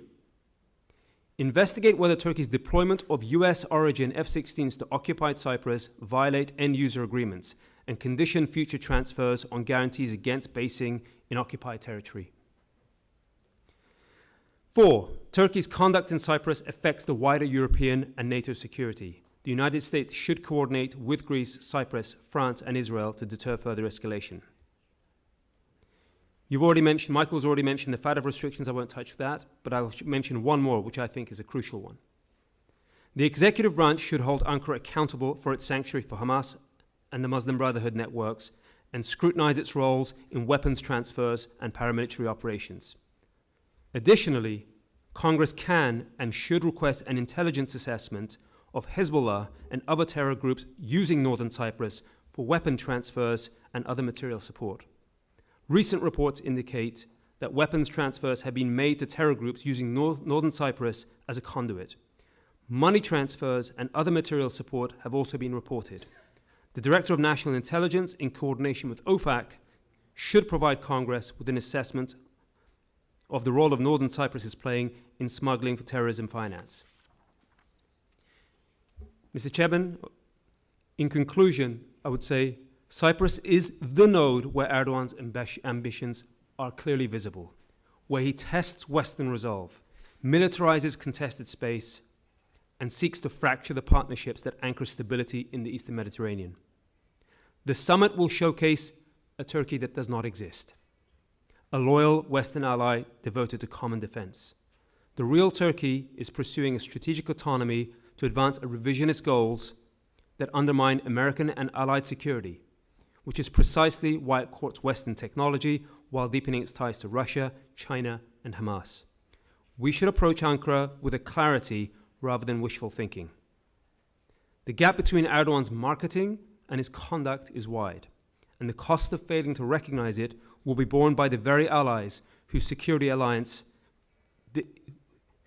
this alliance is meant to guarantee. Thank you for your time. Thank you so very much, Senan, for your testimony, your recommendations, the 7 recommendations, all of which need to be followed up on.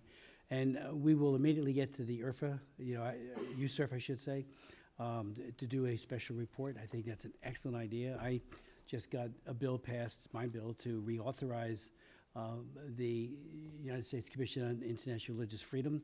I know everybody over there, so it seems to me this is something they need to do immediately. They do report on Turkey, and they've raised many of these issues, but it needs to be more specific. And so your point is very well taken. And with regards to the F-35s, it seems to me very, very wrong of us to think we can proceed with that sale. I remember when the Shah of Iran left. Whose fighters were the new dictatorship in Iran using? Iraq, I mean. It was F-4 Phantoms and all the others that were part of the arsenal that we had conveyed to him. But here we have someone who, day in and day out, is committing gross human rights abuses, against a whole lot of people. We were talking earlier about the, Michael, about the whole idea of, with regards to Israel and South Korea. And I wrote the Trafficking Victims Protection Act of 2000. It's my law.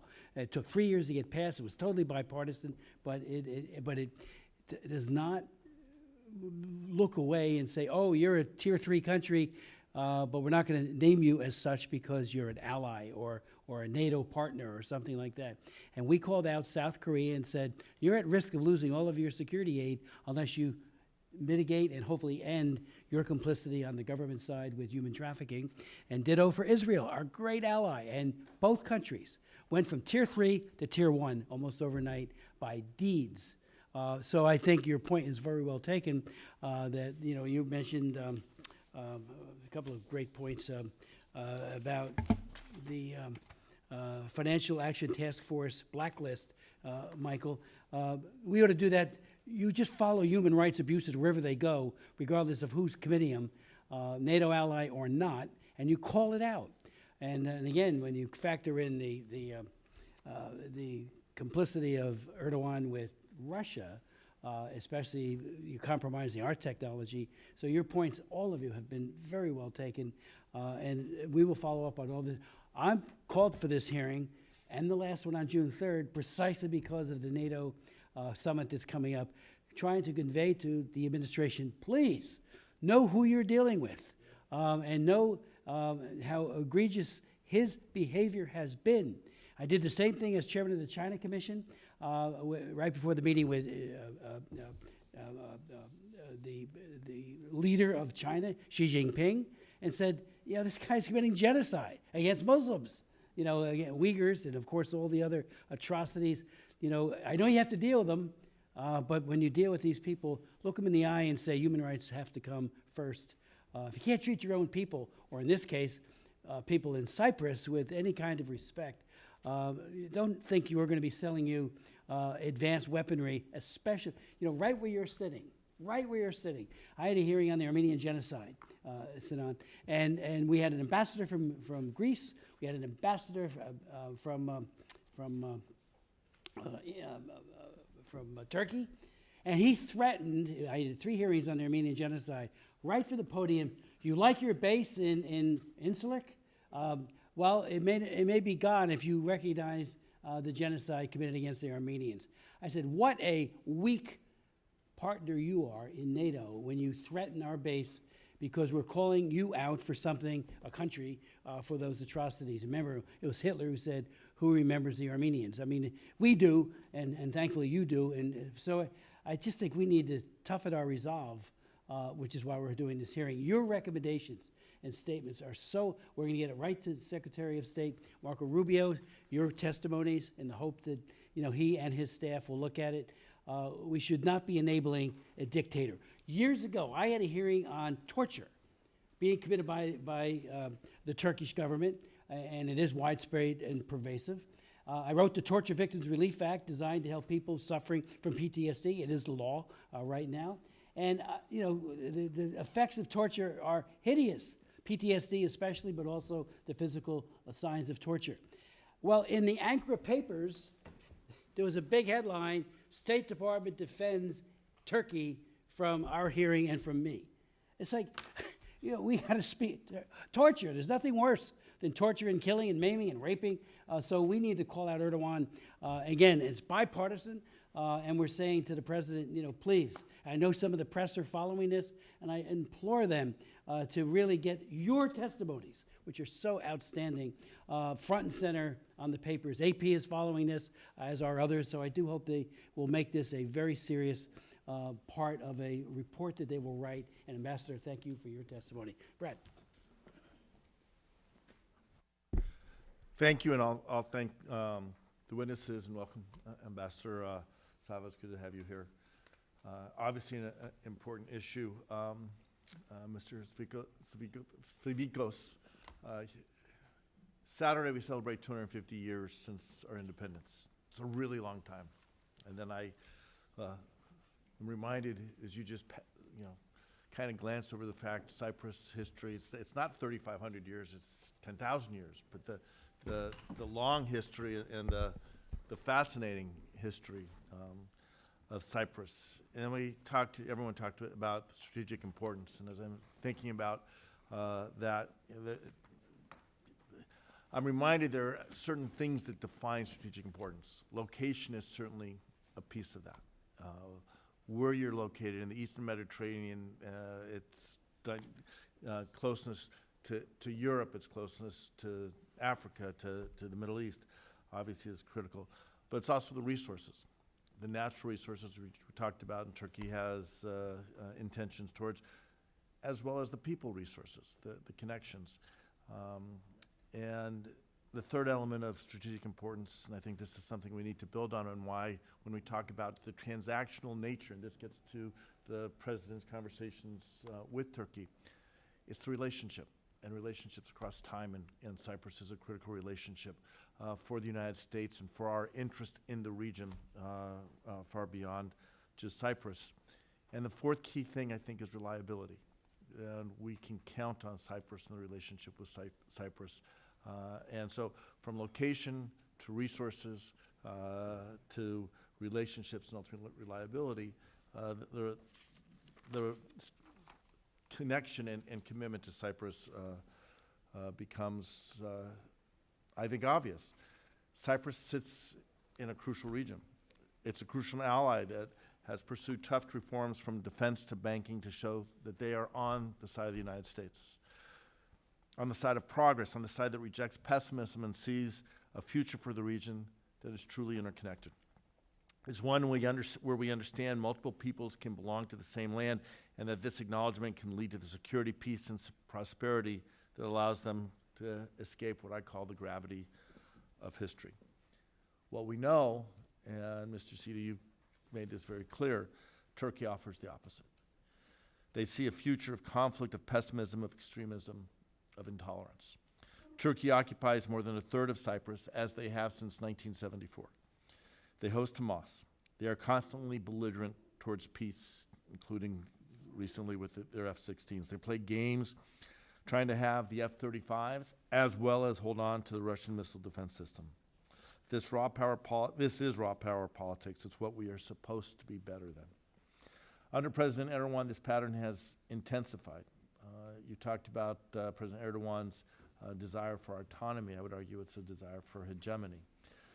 Ankara has deepened its control over the north and has treated Turkish Cypriot secular identity as an obstacle. It has used nationalism at home and coercion abroad as tools of policy. President Erdogan will host the NATO summit in Ankara next week, and I thank you for hosting these or calling these hearings. At the same time, his government is seeking major defense concessions from the United States, including the engines, the F-110 engines for the Khan fighter, and a path back to the F-35.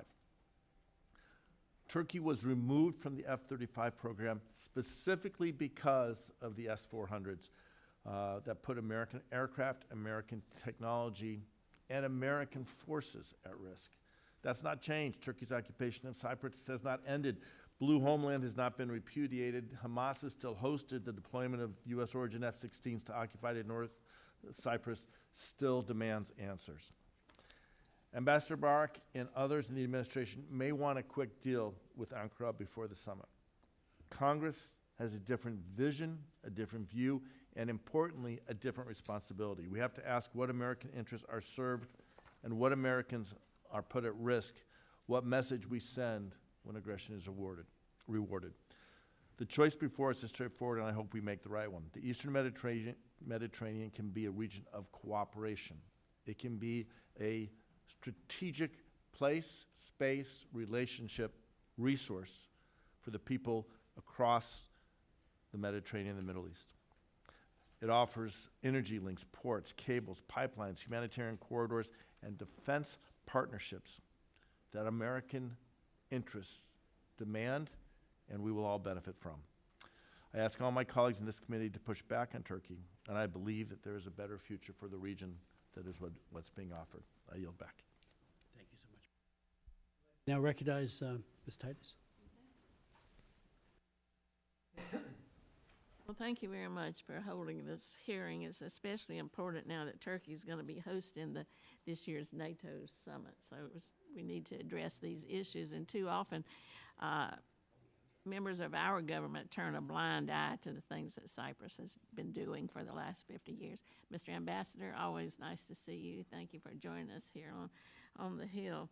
You've heard a lot about this already, I know, but just to put it on the record one more time, because I think it is important.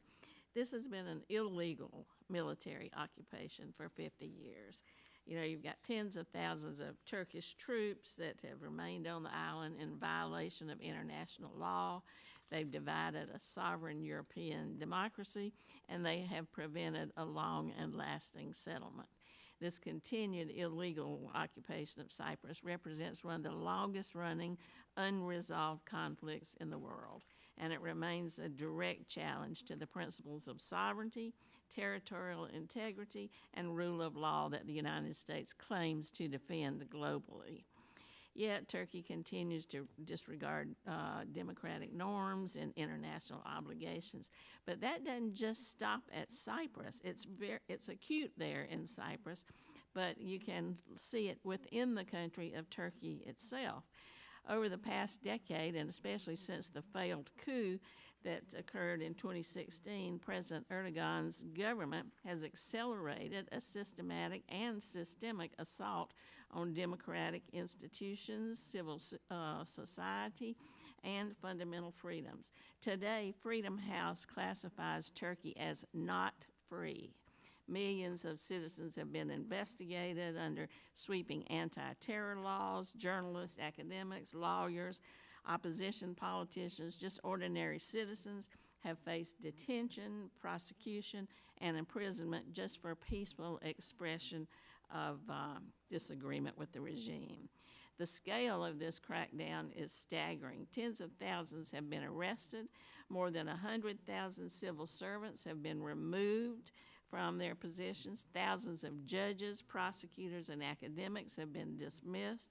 Independent institutions that should serve as checks on executive power have instead become instruments of political control. Turkey's judiciary has repeatedly ignored binding rulings from the European Court of Human Rights. Civil society leader Osman Kavala has remained in prison despite international demands for his release. Turkish political leaders continue to be detained despite multiple rulings finding that imprisonment unlawful. And recently, authorities have just been targeting the Istanbul mayor and hundreds of opposition figures in what many observers see as just politically motivated effort to silence any kind of competition. Freedom of the press in Turkey has suffered a similar fate. Turkey now ranks among the worst countries in the world for press freedom. Journalists are routinely prosecuted, media outlets are fined and shut down, websites are blocked, and social media users face criminal investigations just for sharing their opinions online. The government has repeatedly restricted access to major digital platforms during moments of crisis, which limits the flow of information to the citizens when they need it most. These domestic abuses are accompanied by efforts to intimidate critics beyond Turkey's borders. Human rights organizations have documented campaigns of transnational repression targeting dissidents, journalists, educators, and activists in dozens of countries. So it's Cyprus, it's internal, and it's dozens of countries in the region. Even we've heard reports of harassment in the United States. But clearly the greatest example of human rights record is found in the illegal occupation of Cyprus. It has been occurring, as we've said, over 50 years. All the troops that are there, and there are serious concerns regarding property rights, religious freedom, and the rights of displaced persons. More than 160,000 Cypriots were forcibly displaced, during the 1974 invasion, and many families still remain unable to claim or freely enjoy their homes, lands, and places of worship. The European Court of Human Rights has repeatedly found Turkey responsible for continuing violations of rights of missing persons, displaced families, and property owners throughout occupied Cyprus. At the same time, religious and cultural heritage sites have suffered neglect, desecration, or alteration, underscoring the broader human cost of this occupation that has deprived generations of Cypriots of justice, accountability, and the ability to live in a reunified and sovereign country. Now, taken together, these developments clearly reveal more than just a troubling pattern. The same government that continues to occupy the territory of a neighboring democracy has increasingly curtailed the rights and freedoms of its own citizens. The same leadership that ignores international norms in Cyprus has shown growing disregard for judicial independence, freedom of expression, and political pluralism at home. The United States must remain clear-eyed about these realities. We should continue supporting efforts to achieve a comprehensive settlement in Cyprus that reunifies the island, ends the occupation, and respects the sovereignty of the Republic of Cyprus. We should continue speaking out against the arbitrary detentions, censorship, political prosecutions, and violations of human rights wherever they occur. And we should make clear that strong alliances are strengthened, not weakened, when we are honest about democratic backsliding and violations of international law, such as we are seeing. What we should not do, however, is reward bad behavior. With some of the things that Erdogan wants more than anything, we should not be giving him in response to this bad behavior. He wants these advanced jet engines, as Mr. Snyder said, for their own indigenous fighter program, and he wants to be readmitted into the F-35 program. Now, this week I'm introducing a joint resolution of disapproval to block the recent sale of F-110 engines to Turkey, and I'm leading a letter to House leadership urging them to block any attempt by the administration to readmit Turkey into the F-35 program, which would bypass the CAATSA sanctions. By rewarding Erdogan with arms sales that he wants so badly, we are perpetuating the horrific policies of a government that has flouted international law with respect to Cyprus, and we are allowing for the continuation of Turkish security policy that is defined by fomenting instability throughout the region, and we need only look at Greece and Israel to see examples of that. So I would ask you, let's see, how about Mr. City? Given Turkey's extensive acquisition of U.S. origin defense equipment, what concerns should Congress have regarding potential use of military equipment to prolong its illegal occupation of Cyprus? Congressman Titus, thank you for your question, and thank you for your leadership in this area of concern. I followed your work, and my organization has followed your work for years now, and we are grateful for everything that you do to hold Erdogan accountable. Look, taking possession of the F-35 under any circumstance with Erdogan in power in Turkey is unconscionable.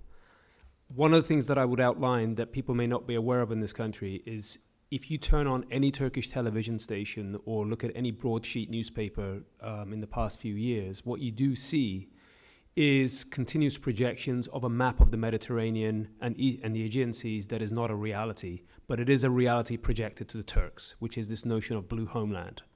And it's a maximalist interpretation of Turkish maritime and territorial waters, which is in direct violation of UNCLOS, the Convention of the Law of the Seas, which Turkey is not a signatory to, but it also expresses a maximalist interpretation of what Turks feel that they're entitled to. If the Turks are required under Erdogan with this kind of vision to appropriate the F-35, the fear is that they will use these advanced platforms to essentially make the blue homeland reality, not just a reality in Turkey, but a reality that the entire world and the region would have to put up with. We are looking at a potential Middle East conflict, an armed conflict between two NATO allies, Greece and Turkey, but also something that would draw in Cyprus too. To that point, when do you think that NATO is going to be willing to do something about it with one of their own members? And, do you think that's possible? You would think that this would have been yesterday. Look, I would say that there are very serious people in Ankara who are not fans of Erdogan, and when I mean serious people, these are people in Turkey's foreign ministry, in other government institutions. They have grown accustomed in the last 23 years to essentially believing that Erdogan represents the national interests of Turkey. This aggressive, this revisionist posture that Turkey's put forward under Erdogan has whitewashed and become sort of the modus operandi of even Turkey's most serious bureaucrats. NATO, unfortunately, is enamored with this notion that Turkey is a bulwark against Russia, against Iran. I cannot argue more forcefully against that, because just in terms of demonstrated acts, whilst Turkey sings up platitudes saying we are helping to mediate the conflict between Ukraine and Russia, or we're trying to end the war in Iran, what you see behind the scenes is Turkey supporting terrorist organizations, most notably Hamas. You are seeing escalatory moves on the behalf of Turkey's government ministers saying that they will rule over Jerusalem once again. And these are completely overlooked as just mere jargonistic rhetoric. And this is where the danger becomes. NATO leaders, unfortunately, in Europe, because they lack a defense industrial base, because they lack munitions capabilities, and Erdogan has these in abundance, they think that they can essentially sort of use Erdogan. I think it's time to stand up to him. That time was yesterday. Do you think the Secretary of State, when he goes to the meeting in Ankara, is going to bring up these kinds of issues? What's going to be the message that is going to be sent? I hope he does. I would say the Secretary of State is quite aware of what Turkey represents, the threat that Erdogan represents, because in the past, when he was prior to becoming the Secretary of State as a senator of Florida, he has introduced numerous hearings, legislation to hold Turkey accountable. I hope he brings it up. It's an opportunity for him. It's also an opportunity for the United States to hold Erdogan accountable. I hope so too. Well, thank you. I'm sorry. I just wanted to reiterate how important your role is during these very critical times, and especially in view of the upcoming NATO summit. The House and the Senate can play a very important role. Your initiatives, sponsoring resolutions or co-sponsoring legislation like the East Med Gateway Act and others, can put pressure on the administration and hopefully help them see the light. You can reward an aggressor like Erdogan. And when legislation becomes law, it has great effects all around. I remember in the mid-90s, and Chris is aware of it, the chairman, when we pushed for legislation to find out about the 5 missing Americans of Cypriot descent. That became law. And as a result of that legislation, we managed to find the remains of Andrew Kasabis of Detroit, Michigan. They found his remains, and they were eyewitnesses, see him with holding the American passport in his hands. And when they found his remains, Congressman Schneider, they found a single bullet on his head. So this is one of the most inhumane elements of the occupation. But right now, we need to alert the State Department, especially Marco Rubio, who knows the issue inside and out. Inside and out. It couldn't be anybody better in that position. But I don't know if he's willing to stand up to Erdogan. In my private conversation with him a year ago, before he became Secretary of State, he was ready. But when you listen to the president, as I said earlier, rewarding or willing to reward Erdogan with F-35s and jet engines against the interest of Israel, Greece, and Cyprus. And what did he say as an excuse? He says, you will appreciate this, Turkey was contemplating to get into the war on the side of Iran. This is what the president said. And supposedly the president convinced them not to. Well, give them more advanced weapons, so next time you will see them fighting the United States of America. Thank you for everything you do, really, Dina, Congressman Schneider, and of course my congressman, and the best chair. Thank you, Savas. Thank you. Just, and I'll yield to Brad in 1 second for an additional question or two. But the, what need does Erdogan have to have such sophisticated weaponry? He has no natural enemy. If any, he's the enemy to a whole lot of other countries, or the predator, if you will. And you talked, Michael, about the reverse engineering on the drones. If we give our best technology, it's a superlative edge that gives us the military advantage everywhere in the world. If that gets compromised, we're in serious trouble everywhere. And I don't think, his relationship with Russia is very real. And of course, there's always China and other places that we are concerned about as well. So you and two of you had mentioned, Sinan, you had mentioned the idea of laundering. Laundering this, you said, Michael, time does not launder oppression. It doesn't. And I think we have to, one of the reasons for this hearing and the proximity of the meeting in Ankara with NATO is to reassert, and as you said, Savas, Marco Rubio gets it completely. He and I co-chaired the China Commission for years, and I know him. He's great heart, very strong, smart. He's got to make sure that we are not enabling a dictatorship, and that's what Erdogan is. And what he continues to do in Cyprus is unconscionable. But time does not lead to, well, I guess we can move on. No, you can't move on. There are people still being seriously hurt. And again, what Erdogan did to the mayor of Istanbul, this is what Daniel Ortega and all these other people do. They arrest or kill their opposition for the presidency. That's how they handle it. They don't win at the ballot box, or if they do, they cheat. So what is the threat that our government would say, oh yeah, Erdogan really needs these sophisticated aircraft and capabilities? It's all about projection, hegemony, projection of power. Simply put, there is no threat. Now, just very quickly, there are two similarities between Russia and Turkey that most concern me in the context of the provision of weaponry. Number one, both Russia and Turkey embrace a revanchism and an irredentism that upsets the status quo, and they both assume that any revisions are going to work in their favor. What worries me even more is both dictators, Vladimir Putin and Recep Tayyip Erdogan, have single-handedly run their country's economies into the dirt. Now, here's the problem. Both countries, people, are very nationalistic, and many often live in a media bubble, a mythology bubble, that is detached from reality. There's a dynamic in play with regard to Russia, for example, in terms of its revanchism, where in 2008, for example, it invaded Georgia. And it was a good nationalist distraction.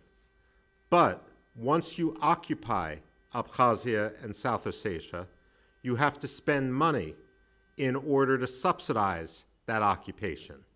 So it speeds up the dynamic. And then, of course, in 2014, we saw the first invasion of Ukraine, the occupation of Crimea.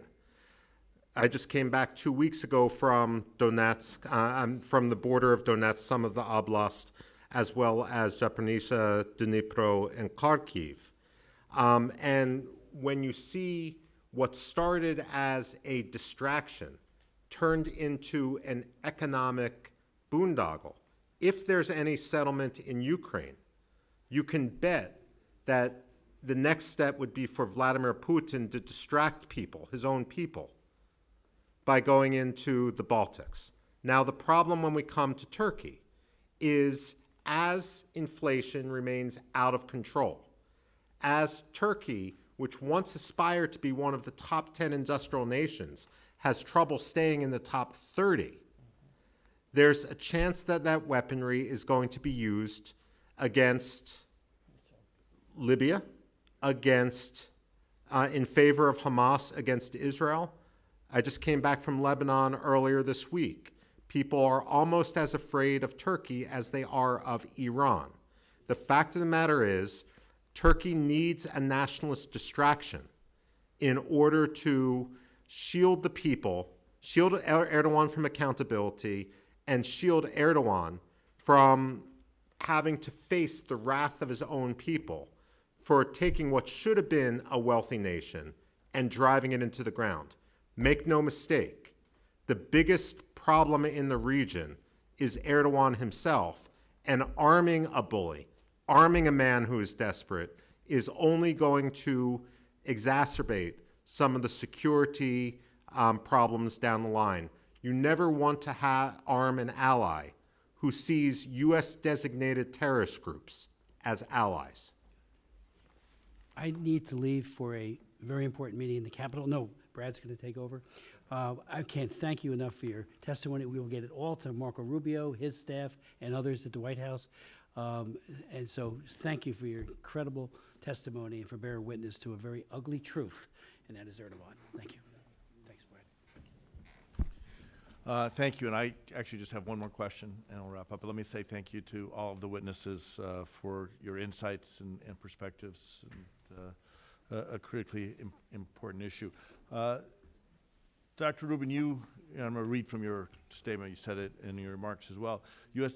State Department does U.S. policy no favor when it continues a policy to avoid deeming Northern Cyprus occupied. And what I would ask you is, what are the implications of refusing to recognize the occupation, of not standing up to Turkey and calling an occupation out for what it actually is? I mean, thank you for your question, Representative Schneider. And basically, if we refuse to call the occupation an occupation, we are convincing Turkey that its aggression comes at zero cost. We are also betraying the European Union, whose member is currently being occupied. It does absolutely no U.S. policy goal to obfuscate in this situation. Great. Thank you, and I concur completely. Let me take this moment again to say thank you to the three of you for what was truly, I think, a remarkable and worthwhile conversation and hearing. I want to thank both Chairman Smith and Mr. McGovern for their leadership. Proud to be here and look forward to continuing our work together. And I guess with that, we're adjourned. We Thank you. Thank you.